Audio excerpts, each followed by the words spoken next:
Hi students, आज मैं computer science के most important and evergreen topic जो सीबीएसई बोर्ड में हर साल पूछा जाता है उस पे एक नया वीडियो लेकर सामने आया हूं। इस वीडियो में हम लोग डिस्कस करेंगे सेल स्पेसिंग और सेल पैडिंग, यानी सेल स्पेसिंग क्या होता है, सेल पैडिंग क्या होता है, इसको हम लोग टेबल में कैसे यूज करते हैं। इस टॉपिक पे हर साल सीबीएसई क्वेश्चन करता है, क्वेश्चन पूछता है, चाहे 2 नंबर का, 3 नंबर का या difference.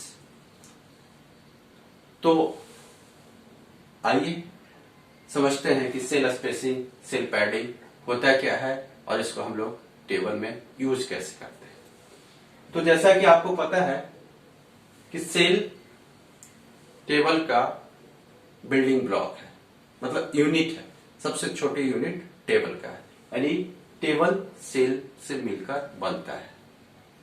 Intersection of row and column is called cell.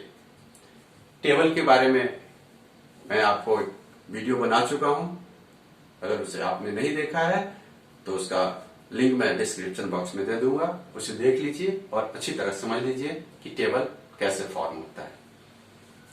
तो ये जो टॉपिक है सेल स्पेसिंग और सेल पैडिंग, सेल स्पेसिंग और सेल पैडिंग। तो सेल स्पेसिंग जो है, सेल स्पेसिंग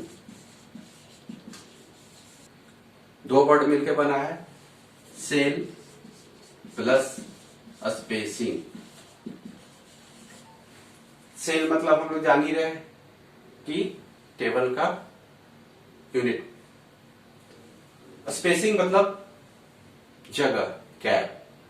तो सेल के बीच में जो गैप होता है उसे हम लोग सेल स्पेसिंग कहते हैं। गैप या distance between cells is called cell spacing. Clear? Distance between cell called cell spacing, मतलब 2 सेल के बीच में जो गैप होता है उसे हम लोग सेल स्पेसिंग कहते हैं। इसको हम लोग इस तरह देखते हैं डिजाइन के थ्रू, इसको हम लोग इस तरह देखते हैं।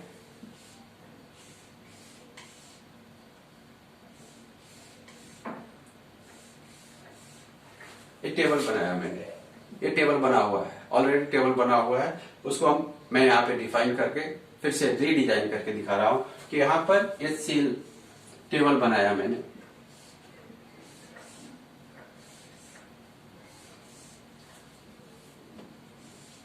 टेबल में रो एंड कॉलम है, रो एंड कॉलम्स है। तो intersection of row and column is called cell, यानी सेल 1 2 3 4 5 6 सेल्स। अब इन सेल्स के बीच में कोई गैपिंग नहीं है, कोई डिस्टेंस नहीं है, इसका मतलब इसमें सेल स्पेसिंग एट्रीब्यूट यूज नहीं किया गया है। अब हम इसको जब सेल स्पेसिंग इस तरह समझते हैं, अब सेल स्पेसिंग दिखाने के लिए मैंने सेल बनाया 1 2 3 4 5 और 6। अब देखिए इन सेल्स के बीच में गैप आ गया है, इन सेल्स के बीच में डिस्टेंस हो गया है, गैप हो गया। तो इसे ही हम सेल स्पेसिंग कहते हैं, मतलब distance between cells is called cell spacing. Clear हो गया यहां पर कि सेल स्पेसिंग किसे कहते हैं। चलिए अब हम लोग देखते हैं cell padding. Cell padding, cell padding, यहां पे भी ये 2 वर्ड्स मिलकर बने हैं, सेल प्लस पैडिंग। सेल मतलब cell intersection of row and column. Padding means कुछ रखना, बीच में कुछ रखना। तो कहां रखना? तो distance between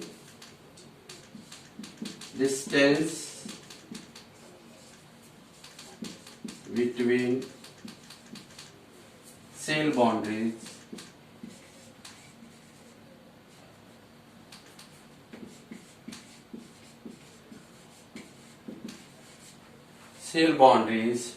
and cell contents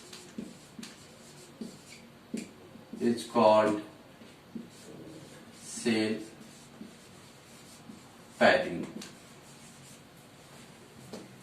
Distance between cell boundary and cell content. अब आप यहां देखिए, ये टेबल है, टेबल में आपको सेल्स दिख रहे हैं। अब सेल्स में कंटेंट दिख रहे हैं। कंटेंट के बीच में थोड़ा बहुत कुछ न कुछ चारों तरफ डिस्टेंस है या गैप है। चलिए इसको हम लोग इस तरह देखते हैं।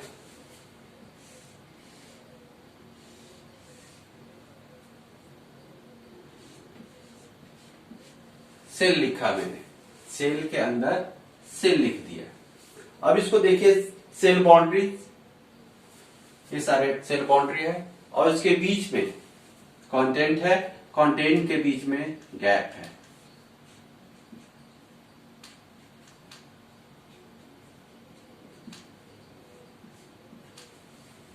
यानी सेल बाउंड्री और सेल कंटेंट के बीच में जो गैप होता है, स्पेस होता है, उसे हम लोग सेल पैडिंग कहते हैं। अब इसको हमको HTML में बढ़ाना या घटाना होता है। सेल स्पेसिंग बढ़ाना होता है, सेल पैडिंग बढ़ाना होता है, यानी दो सेल के बीच में गैप बढ़ाना होता है, स्पेस बढ़ाना होता है, या फिर सेल बाउंड्री और सेल कंटेंट के बीच में गैप बढ़ाना होता है। यह क्वेश्चन करता है CBSE कि आप एक ऐसा टेबल बनाओ जिसके सेल्स के बीच में 2 पिक्सल, 5 पिक्सल या 7 पिक्सल डिस्टेंस हो, गैप हो। एक ऐसा टेबल बनाओ जिसके सेल बाउंड्री और सेल कंटेंट में 5, 6, 7 जो भी अमाउंट देगा, जो भी पॉइंट देगा, पिक्सल देगा, उतना गैप हो। तो इसके लिए हम लोग को यूज करना पड़ता है यही cell spacing and cell padding. अगर CBSE पूछता है कि ऐसा टेबल बनाइए जिनके सेल के बीच में 2, 5, 6, 7 जितना भी अमाउंट हो उसका उतना गैप हो, तो उसके लिए हम लोग यूज करते हैं सेल स्पेसिंग। तो इसको हम लोग चलिए यूज करते हैं। कैसे करते हैं, लिखते कैसे हैं? तो इसको हम लोग लिखते कैसे हैं देखते हैं। तो टेबल मान लिया जाए, अभी हम लोग सेल स्पेसिंग कर रहे हैं, सेल स्पेसिंग का यूज कर रहे हैं। सेल स्पेसिंग, सेल, दो सेल के बीच में गैप करना है। तो इसको हम लोग क्या करते हैं, टेबल बनाने के लिए टेबल टैग यूज करते हैं। उसके बीच में हम एट्रीब्यूट दे देते हैं सेल स्पेसिंग। बोर्ड में जितना, क्वेश्चन में जितना भी पिक्सल देना हो वो आप लिख सकते हो। यहां पे चलिए हम लोग 2 दे देते हैं, यानी 2 पिक्सल हर सेल के बीच में गैप हो। तो टेबल सेल स्पेसिंग 2। उसके बाद हम लोग फिर वही TR टैग यूज करेंगे रो के लिए, फिर TD कॉलम के लिए सेल लिख देंगे, सेल TD क्लोज करेंगे, फिर दूसरे के लिए TD सेल लिख देंगे और TD क्लोज करेंगे, फिर TD सेल TD क्लोज करेंगे। यानी पहला रो का काम खत्म हो गया। 1, 2, 3 सेल्स बन गए। अब TR को क्लोज कर दिया। ठीक है, इस तरह हम लोग 3 रोज को बनाएंगे। TR सेल टीडी क्लोज खत्म हो गया 3 सेल, फिर टीआर को क्लोज किया और टेबल टाइप को क्लोज कर दिया। इस तरह जब इसको सेव करने के बाद हम आउटपुट देखेंगे तो कैसा होगा। इसका आउटपुट इस तरह होगा।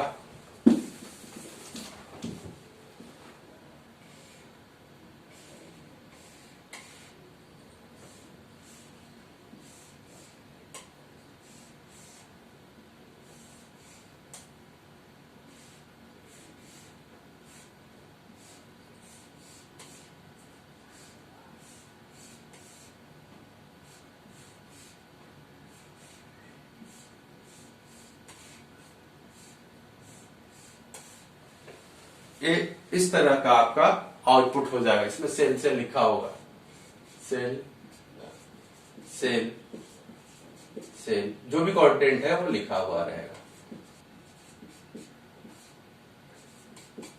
ये हो गया आपका आउटपुट।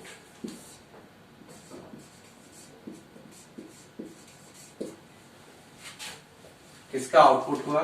तो ये आपका सेल स्पेसिंग का आउटपुट हुआ है।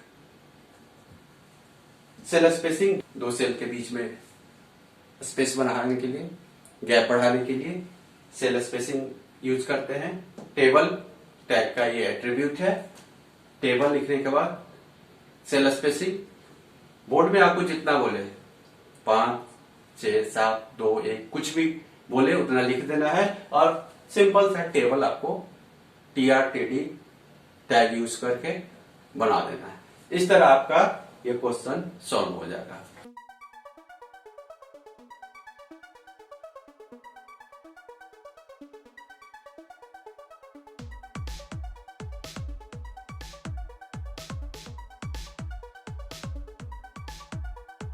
अब चलते हैं हम लोग दूसरा जो है सेल पैडिंग।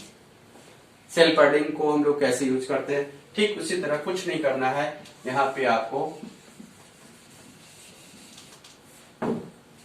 सेल पैडिंग लिख देना है। यहां पे हम लोग सेल स्पेसिंग के जगह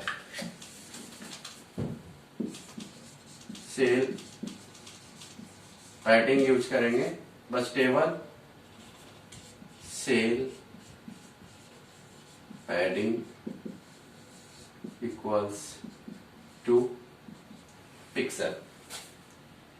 ध्यान रखिएगा, सेल पैडिंग अलग लिख सकते हैं, लेकिन जब HTML टैग में लिखेंगे तो दोनों को साथ लिखेंगे। सेल पैडिंग या फिर सेल स्पेसिंग दोनों को एक साथ अटैच करके एक वर्ड बना के लिखेंगे, नहीं तो वो रॉन्ग हो जाएगा, उसका आउटपुट नहीं मिलेगा। सेल पैडिंग के लिए सिर्फ क्या करना है कि टेबल में जहां पे हम लोग सेल स्पेसिंग था वहां पे सेल पैडिंग लिख देंगे, जितनी वैल्यू होगी उतना लिख देंगे। उसके बाद फिर TR स्टार्ट करेंगे रो के लिए, फिर TD कॉलम के लिए, फिर TR फर्स्ट रो क्लोज, फिर TR नेक्स्ट रो के लिए TD TR क्लोज, फिर थर्ड रो के लिए TD TR क्लोज और इसके बाद टेबल क्लोज। अब इसका आउटपुट कैसे होगा वो देखते हैं हम लोग। स्पेसिंग यहां पे नहीं है। यहां क्या क्या मैंने स्पेस खत्म कर दिया है।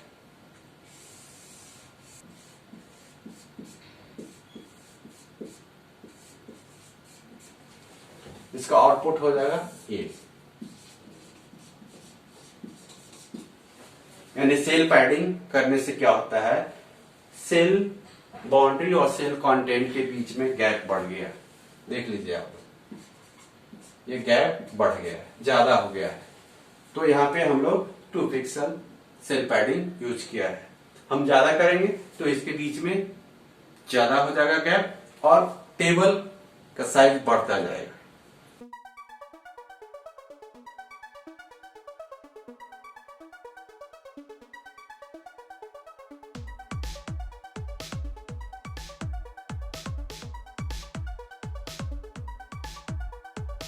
अब इस तरह हम लोग सेल पैडिंग और सेल स्पेसिंग यूज करते हैं। अब हम ये देखते हैं कि दोनों को एक साथ यूज करने से क्या होगा। कभी कभी बोर्ड बोलता है कि उसमें डिस्टेंस, सेल के बीच में डिस्टेंस भी होना चाहिए और सेल कंटेंट और सेल बाउंड्री के बीच में भी डिस्टेंस होना चाहिए। तो इसके लिए हम लोग कुछ नहीं करते हैं, दोनों एट्रीब्यूट को एक साथ यूज कर देते हैं टेबल टैग में। क्या करेंगे हम लोग, इसको सेल पैडिंग जितना बोले उतना और सेल स्पेसिंग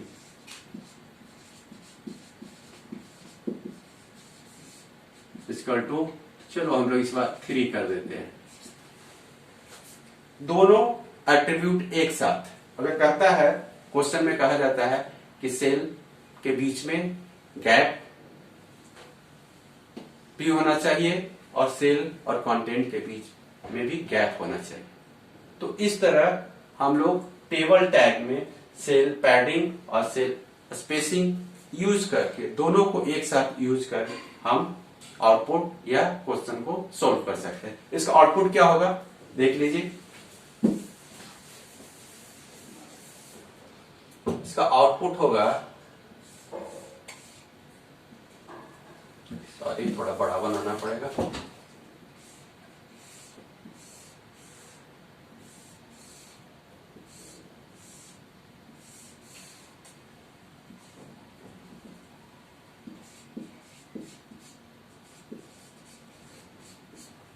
ये हो गया आउटपुट, इन दोनों का आउटपुट।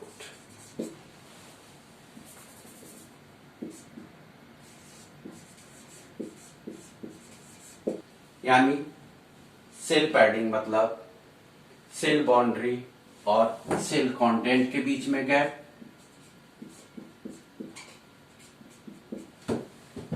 और सेल स्पेसिंग मतलब सेल के बीच में गैप, दो या दो से ज्यादा सेल्स के बीच में गैप।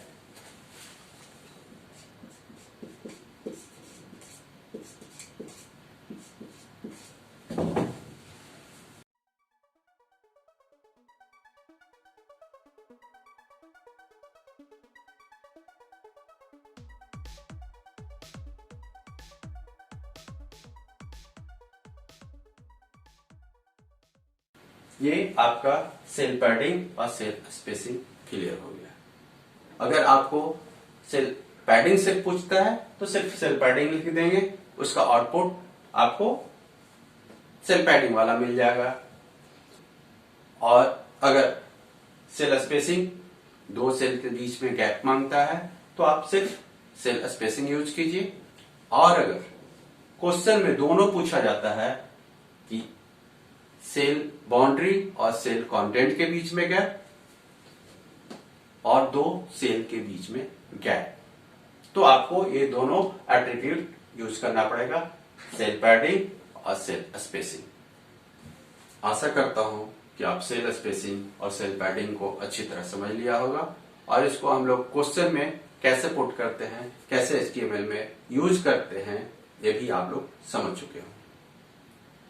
इसी तरह का most important and evergreen topic पे आप वीडियो देखना चाहते हैं तो मेरे चैनल को सब्सक्राइब कर लें ताकि आपको इसी तरह का वीडियो मिलता रहे। धन्यवाद।